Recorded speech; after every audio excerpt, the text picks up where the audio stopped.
他的智商仅比霍金低1分。据心理学大数据有提到，人类在25岁之前智商可以提高到10%到15%，那这样的话，他的综合智商能够达到了182。大校长，谢谢啊，感谢您能来我家哈。目前为止还没有人能够解释这种现象，他的故事很独特。我们会一直探索下去。这是2014年，在660个城市中，只有22个城市有地铁的总部。这一年，拿着100万炒房的人，2年后会赚到了5000万。这一年，戴眼镜的人。This was an odd film. I kind of liked it. There was this weird, frantic energy. I think it was a Chinese film. It was subtitled. It's very frantic pace to it. It was almost satirical in a way, but they were clearly trying to say something. So it's kind of a social satire. The pace was a little odd. It was this genius girl who the parents are trying to deal with.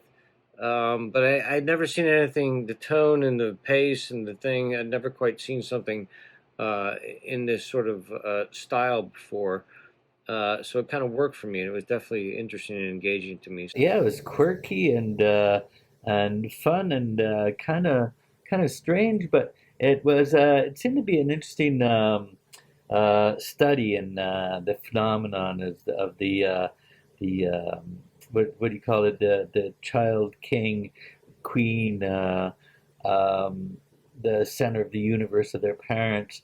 Yeah, I thought the approach to it was kind of, it had this quirkiness that gave it a feeling of just looking in on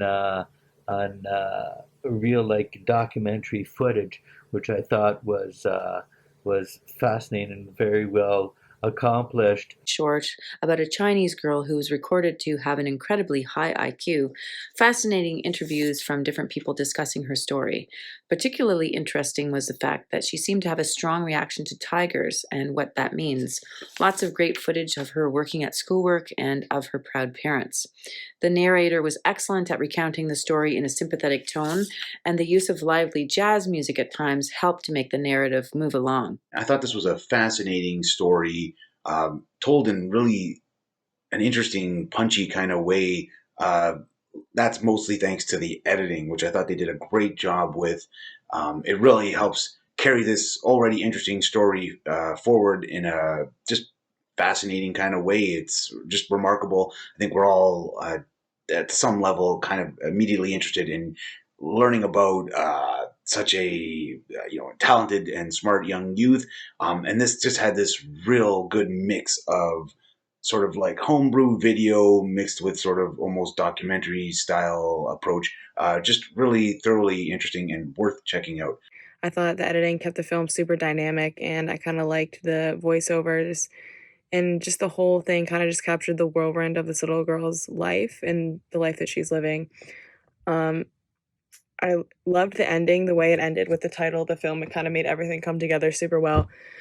And I think you just did a really great job of capturing the kind of pressure that's on this little girl. I thought it was really well done. I thought it was really interesting to shoot it in black and white, that they got different perspectives from different people in her life. And yeah, and then the title I think was also quite, not provocative, but interesting as well. And I think that having that right at the end of the film was like a really nice button to end on, because they're like telling the audience almost like, please don't tell her that she's going to be a part of this. So I think it was interesting how you had all of it be in black and white, except for having this outside teacher come in and or hypnotist and just really look at the life of this young girl who's a genius. It's really sporadic. It's cut. I'm not going to lie, it is cut in kind of a confusing way, with just how fast paced it is and how it kind of jumps from the idea of her being afraid and the way she lashes out at other kids and individuals, but also her genius. It is kind of a little confusing from time to time, but it's a really interesting look at this young girl and her fears and her parents' fears and how they interact and how they cope with that and what they don't tell each other, so they can, get get the best out of each other, or what they think the best out of each other is. The physical manifestations of her stress and her the pressure of it all. It's a fascinating film. I couldn't quite figure out if it's based on a true story. I think it is. I'm not 100% sure. But I really found it fascinating. I also found the filmmaking fascinating. I've never seen a film edited quite like this before in such a rapid pace. It was very fast. And you really had to be alert and focused. And I also kind of feel like they were kind of showing you like what a genius's mind, how that works, and trying to help you compare it to what your mind is like if you're not a genius, which I'm not. I just found the storytelling and the way it was shot and the way it was created, edited, even the captions, the closed captioning, it all was very fast paced, and it made for very interesting storytelling, and it made me think for sure.